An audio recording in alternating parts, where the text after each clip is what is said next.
Well, today folks, I'm going to harvest some rhubarb seeds.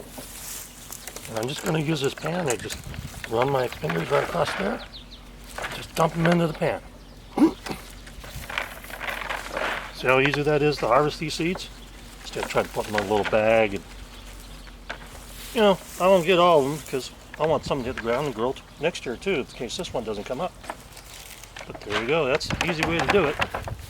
Another one. So here. See, they're just about ready to fall off, so it's a great time to harvest them. I know they're a little green, but they'll dry and they'll be just fine. And some more. This is probably the easiest way I've ever thought about harvesting these and doing it this way.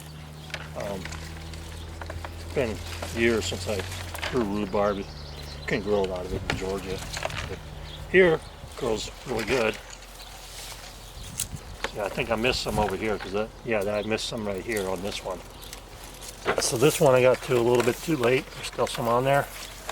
And here's some more.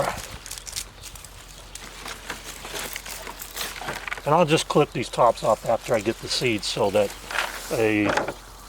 it'll keep growing. Because it's already gone to seed. I want to trick it back into growing again. So anyways, here's a bunch of seeds for rhubarb, and you can see that relatively one plant puts out a lot of seeds. So you'll have seeds whenever you need them. Thanks for watching.